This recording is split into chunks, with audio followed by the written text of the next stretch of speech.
Hello, this is Dylan Miller on Daily Dose of Dylan, Google Podcast, Spotify, Spreaker, or iHeartRadio. This is Dylan Miller on Daily Dose of Dylan.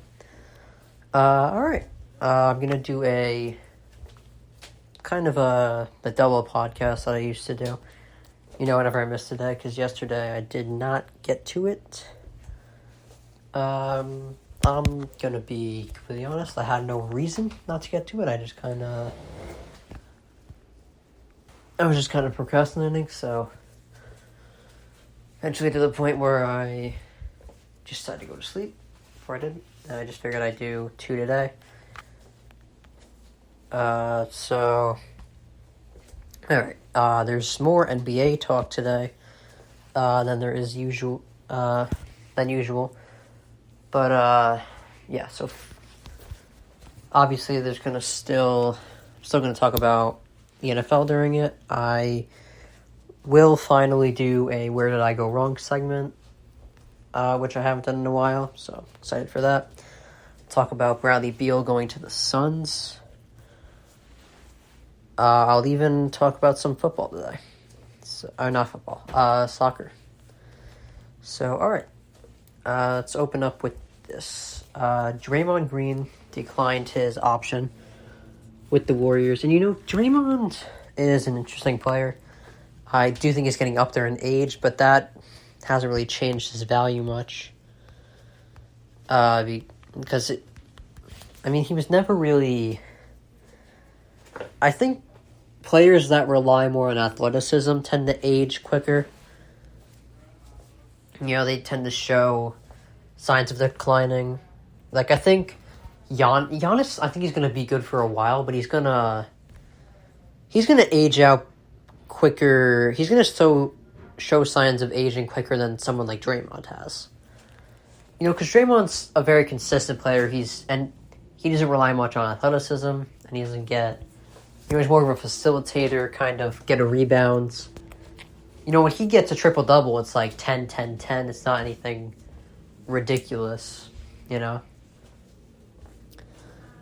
So I think Draymond can have value to any team, unless that's... And also, he offers a lot on the defensive side, which not a lot of NBA players can give you these days. So,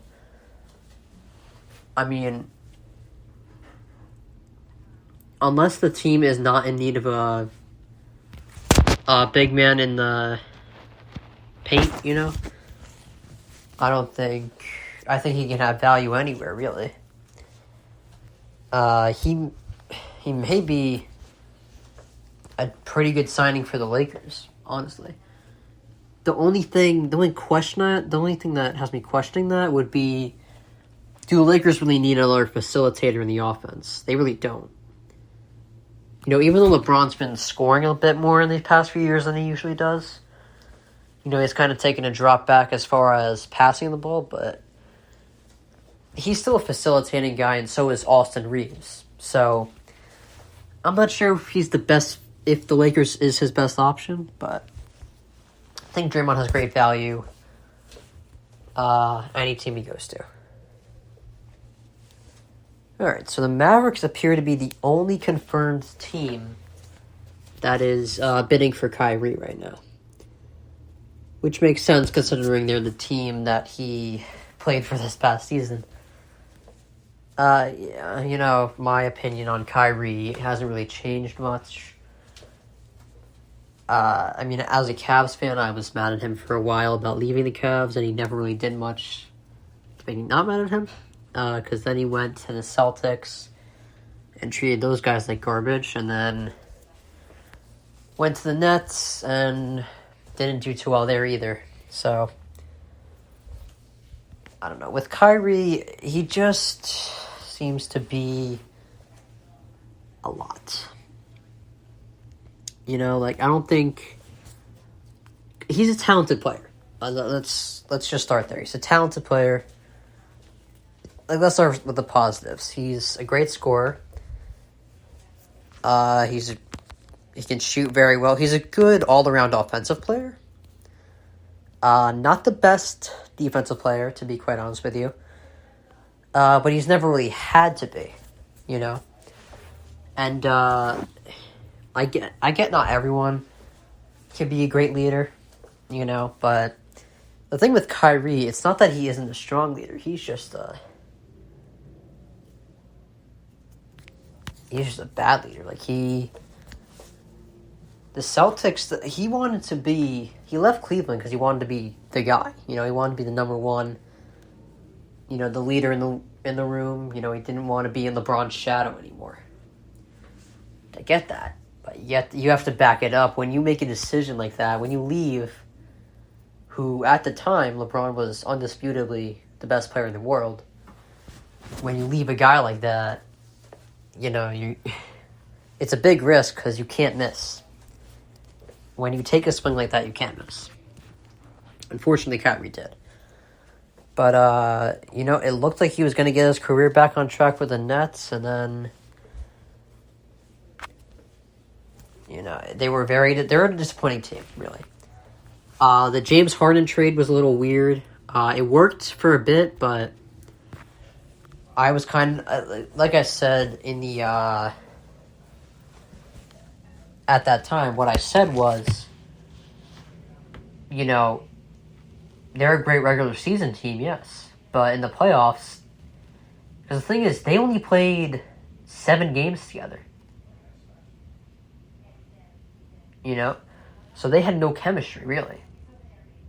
The 3 of them, they had no chemistry. And it's...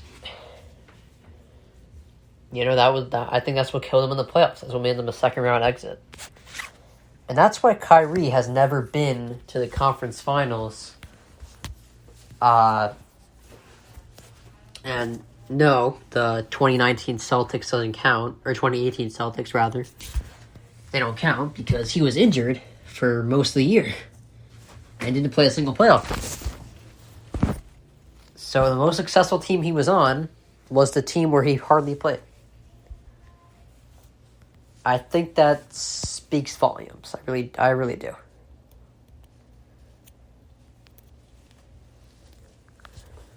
So I mean, Kyrie, you know, he'll give you 25 to 30 a game, yes. But these past few years, like this year, he played 60 games in total.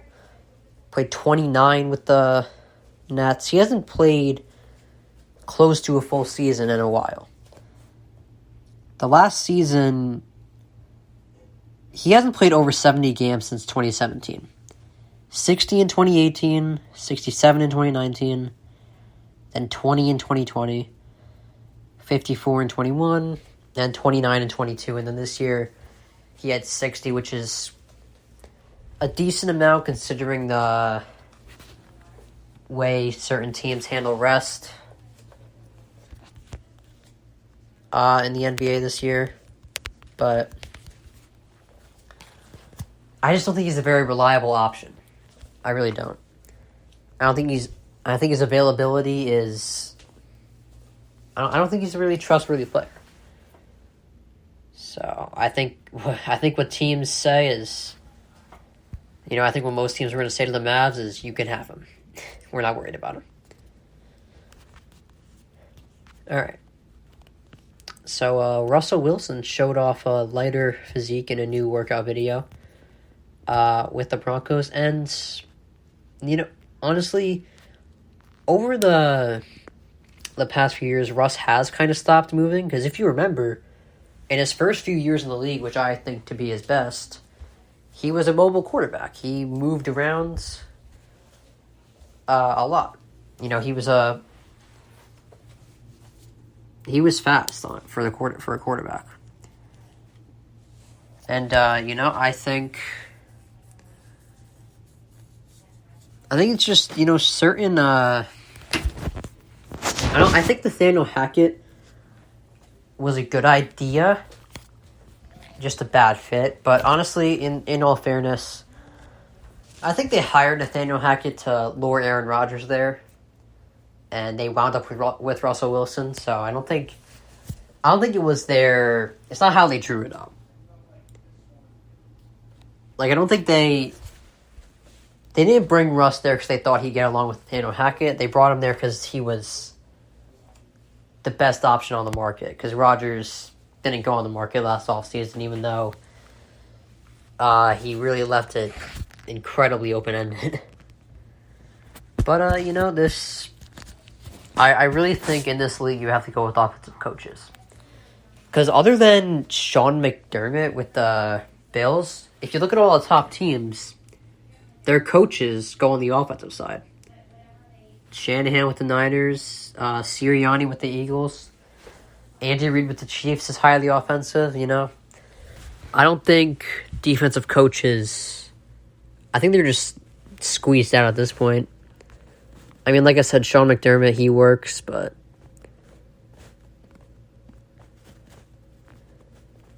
I think Sean Payton with the Broncos. I think the Broncos are going to be better this year than they were last year. But I don't see them as a championship contending team, obviously. I think maybe second in the division as their ceiling. And probably a wild card exit. That's their ceiling. But, alright. Let's shift to basketball here. So, CP3, part of the Bradley Beal trade, he's going to the Wizards. But there's already talks about a buyout happening, and, it wouldn't shock, I don't think it would shock a lot of people if he went back to LA. But now there's a debate because the Lakers have to be thrown into every rumor. I don't think there's ever been a high-end free agent that hasn't been rumored to go to the Lakers. It would be interesting to find that, but Lakers or Clippers, I think the Clippers are the better choice. I think CP3 may be more attracted to the Lakers because of his friendship with LeBron, but we saw how that whole friends thing works with KD and Kyrie. It doesn't work out too well.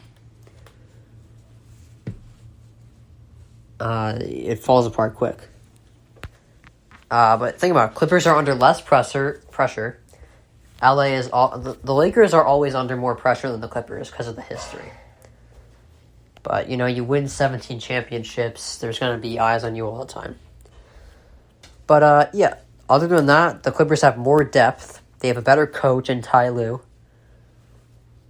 And they are in need of a facilitator. Like I said earlier, the Lakers have... Their offense is facilitated by LeBron or Austin Reeves. They don't need a CP3. The Clippers do. So, the answer is Clippers. And he played there before. I don't think it ended very well, but I think if he's looking for a title, he has a much better chance with the Clippers than the Lakers. Speaking of bad endings, Stephon Diggs is reportedly frustrated with his role in the offense. And, honestly, I think Brian Daboll was what held the Bills together because Sean McDermott's a defensive guy. I think their offense was kept up by a lot of talent and Brian Daboll being a great offensive coordinator. But I think this drama that the Bills have had a lot of noise recently. I think this drama is going to send them trending down this year. Now, I do think they're going to win their division. I still think, despite the drama, they are better than the Dolphins, Jets, and definitely the Pats. But it's like the Packers. The Packers, the more drama they had, the worse they got. This year, they missed the playoffs. They held it up for a bit, despite the Aaron Rodgers drama, but eventually, they fell off a cliff. And I think that's what's going to happen with the Bills. I'm predicting another second-round exit for them. And if not that,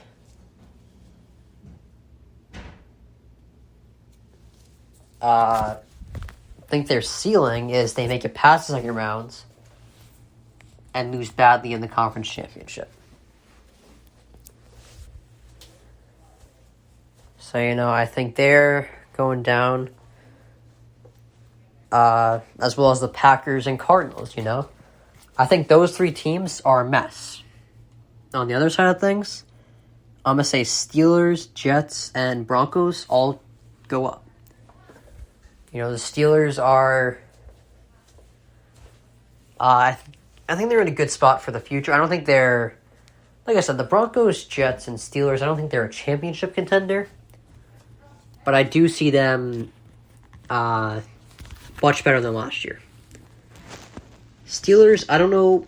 Think maybe they make the wild card, but that's about it. They'd have to beat the Ravens. They're not getting first in the division because that's reserved for the Bengals. But I think the Steelers go up. The Jets, obviously, the addition of Aaron Rodgers.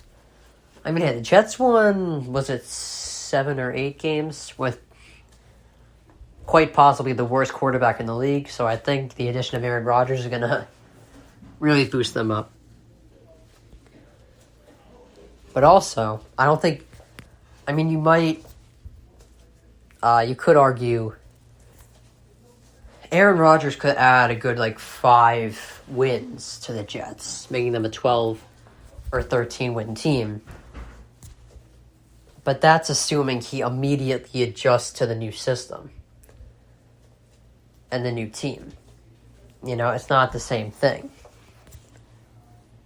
So, I do think the Jets are going to be much improved this year, but I think they're playing for second in the division. But think about it. Defensive coaches. All the guys trending up, are starting to shift to more of an offensive... I mean, Mike Tomlin's on the defensive side, but other than that, I think offensive coaches are the way right now. And that doesn't say it's impossible to succeed with a defensive guy, but think about it. A lot of complaints from players, they come from offensive players with defensive coaches.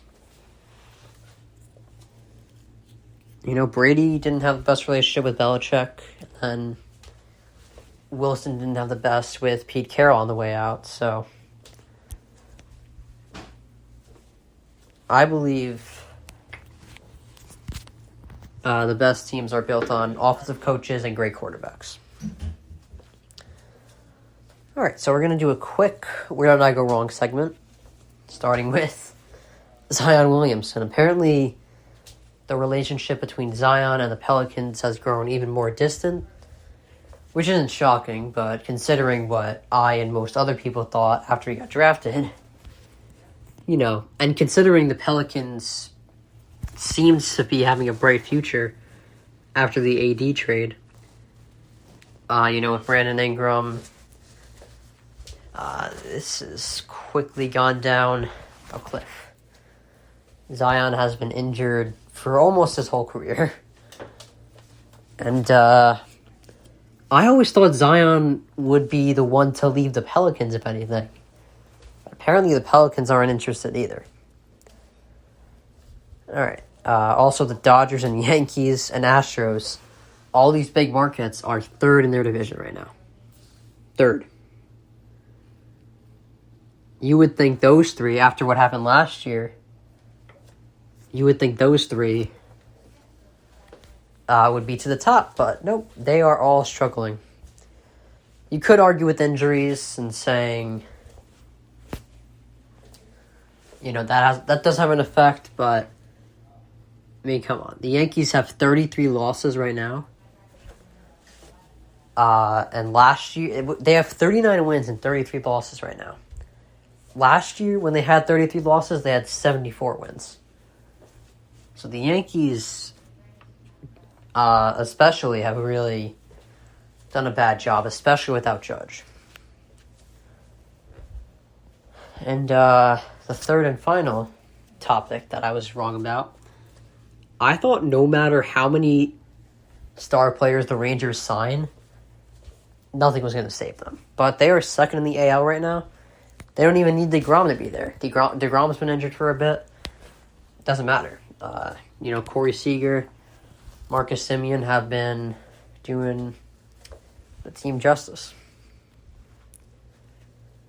All right, so perhaps the biggest topic of the show today, Beal to the Suns. The price was fairly low, but I mean, Beal has had a rough go with the Wizards, so I think he used a lot of leverage considering how long he endured that nightmare of an organization. But I don't know, this fit, I mean, I don't think the fit has to feel right all the time, but it doesn't really make sense to me. Because I don't think the Suns were hurt by scoring at all or offense. They were hurt by the defense, and I guess bench scoring as well. Although bench scoring isn't as important, I think you just need a competent bench. I don't think you need the Sacramento Kings had the highest scoring bench in the playoffs, and they were a second round exit. So I think you just need a competent bench, not necessarily a great one. But at this point, you're kind of a smaller team. You don't really have any big men. I think the beauty of Denver was they had a balance. They could play both big and small. But right now, they only have three. They have three perimeter scorers. They don't have. And I think they're going to trade DeAndre Ayton. So who's your rim scorer? Who's your main guy? And I mean, I do think they will be solid next year. I think they'll be contending to get into the finals, but I don't see them as a championship winning team because they lack balance. All right, so back to Draymond Green declining his option. If I were them, honestly, I would trade Jordan Poole because you can argue he has the worst contract in the NBA. But yeah, I would trade him for something of value. I don't think you can go straight up him and for Karl-Anthony Towns, but I would. I don't know. I'd have to have time to think of a full trade, but I would try to shop Jordan Poole and get Karl-Anthony Towns if I were them. All right. So Chandler Parsons believes Beal, KD, and Booker are now the best trio in the NBA. The problem I have with this is it reminds me a lot of Kyrie, KD, and Harden, which was a huge failure. And the problem was Kyrie and Harden were both regular season players that never gave up the ball. But he does make a good point about these guys being, Beal, KD, and Booker are relatively selfless. They're not too crazy with the give me the ball kind of stuff. And they all give an effort on defense, whereas Kyrie and Harden don't. And they may be a bit of a weird fit, but they can make it work. Like LeBron, Wade, and Bosh were in a great fit. They had to make Bosh a spot-up shooter, but I think they can have relative success. I just don't see them getting over the hump of Denver. And I think they may have trouble with, as long as Boston doesn't blow it up. I hope they might have trouble with Boston. But that's if Boston gives Jaylen Brown the max. And speaking of that, I'll actually shift to that. Apparently they don't intend to trade Jaylen Brown, which I would do, honestly. But signs are pointing to a Supermax extension. And he's a solid player, but that's perfect. You get value back for him. Like, I don't think he's worth the max as good as he is. And honestly, you wouldn't be blowing up a championship contending team. Let's be real, they've been to one championship and they lost. That was last year. It's not like they're constantly fighting for a championship. So I would try to shop him, but it's not my team. So, all right. So Patrick Peterson said that Kenny Pickett, the Steelers' success is going to go through Kenny Pickett, and obviously he's right. They have the potential to be a solid team. Not this year, maybe next year. I do think this is the year where Pickett is going to have to break out a bit. But yeah, if Pickett's not good, they're not going to be good. Like, it's not a coincidence that once Pickett kind of got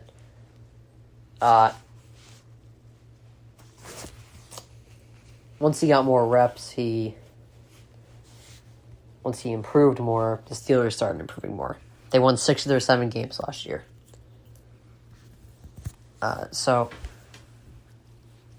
like I said, I don't think that's at all a coincidence.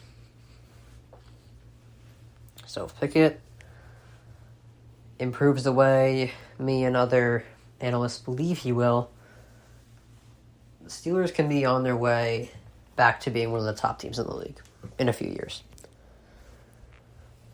All right, so C.J. Stroud is being praised at camp. Was actually compared to Dak by a receiver on the Texans, whose name I don't know, and I'm trying to get past that, but... All right, so going past that embarrassing moment there, I think if the Texans don't get a lot better, I think he's in for a rough career. If the Texans don't get a lot more skilled, a lot more depth on their team. I mean, as talented as I believe he is, he's inheriting a horrible organization. All due respect. He's inheriting a horrible organization. And Deshaun Watson was one of the top 5 quarterbacks in the league, and they were still one of the worst. So, I don't know. I think he'll show signs of talent, but it's not going to be good for him. So, Dalvin Cook was released. He might wait until July to sign a deal. And honestly, I don't think... When you look at the past few Super Bowl champions...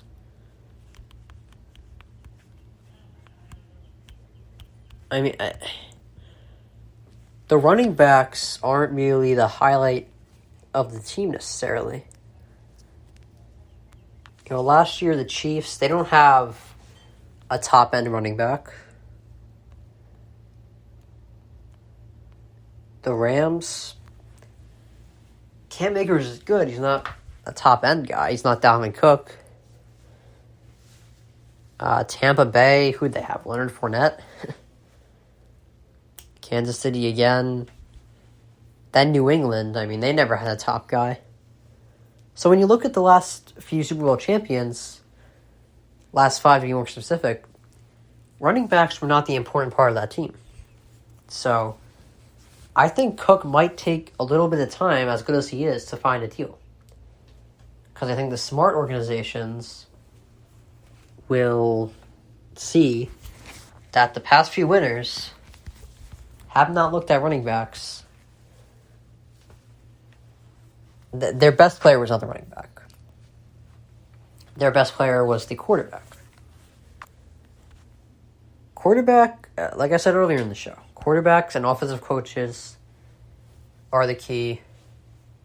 They're the root to team success. I would say Matt Stafford was the best player on the Rams that year. Actually, never mind. He was not. Sorry, that was stupid. Cooper Kupp was the best player on the Rams that year. But other than that, Tampa Bay, Tom Brady. Kansas City twice, Patrick Mahomes. And then New England, Tom Brady. So 4 out of those 5, the quarterback was the best player on the team. So I think running backs are losing value in the game right now. All right. So Nick Saban says that in an interview, he said that teams that win the most games go to the college football playoffs, not the best teams. So apparently they're going to a 12-team playoff next year, and this will, I think they believe it will reduce the amount of arguments and debates, but it's going to expand them. The more teams you add, the more debates there's going to be. And I can tell you right now, there's going to be a 3-loss team like Texas that will be better than a 1-loss team from the AAC. But I'm excited to see how that works out next year. Can't wait. So let's shift. So Marlon Humphrey believes the Ravens are a scary team on paper and just have to put the pieces together. I'm really uncertain for the Ravens. I think Lamar Jackson's contract is going to be one of the biggest stories of this year because we'll see. Sometimes when a player like Carson Wentz and Jared Goff are the guys I use mostly to back this claim up, but they both signed big extensions after they showed promise. Goff and Wentz both showed promise, especially Wentz. He was probably going to win the MVP if he didn't get injured. So, and then they signed an extension and turned out to be much worse than they appeared. So, is Lamar Jackson going to do that, or is he going to be kind of a Patrick Mahomes situation where he just doesn't change whatsoever? But I think obviously Browns finished last in that division. Bengals win it, and then Steelers and Ravens are going to battle it out for second and third. So, honestly, something that surprised me over the weekend, Aaron Rodgers and KD were spotted together, but it's not even about... There's nothing even newsworthy about this, admittedly, but it's just crazy. When you look at that picture, I wish I was on TV right now so I can show you guys this, but it's crazy. Aaron Rodgers is not a small guy. He's 6'2", 225. He is completely dwarfed by KD. Like, NBA athletes are just honestly incredible. Even though my interest for the sport is kind of going down a bit, I'd be lying if I said they weren't incredible. Alright, speaking of players being spotted, Draymond Green and LeBron James were spotted together in France. Honestly, it's interesting timing, and LeBron does have a history of recruiting players by himself. And it is interesting timing considering he just opted out of his option. So, I don't know. I think Green can help the Lakers, but I don't think he's really needed there, as I said before. Alright, so apparently the Suns are receiving calls for DeAndre Ayton. And, like I said, the Suns better get a big man in there. And I do believe they can get a better player than DeAndre Ayton in there. And I also believe DeAndre Ayton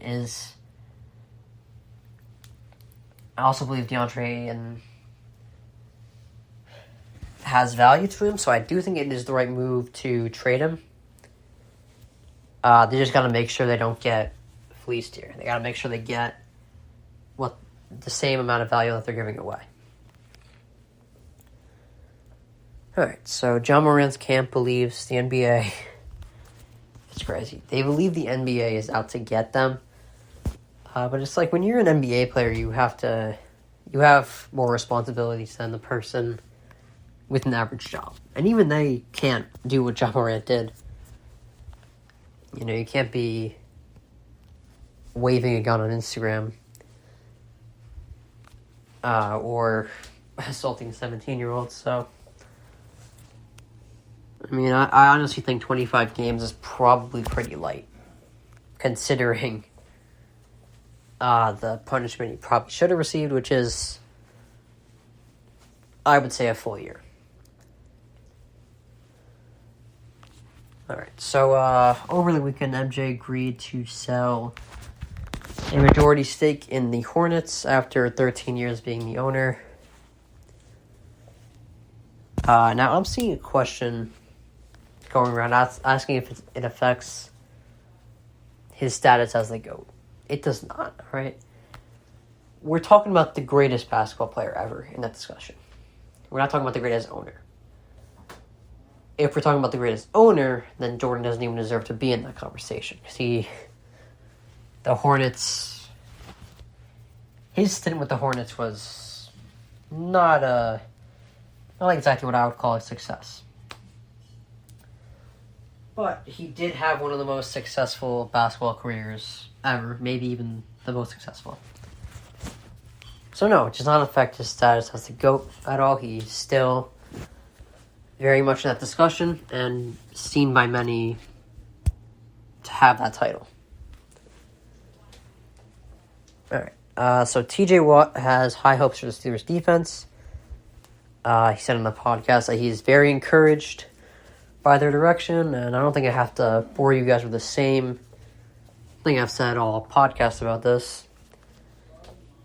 The Steelers are in a good spot, especially for the future right now.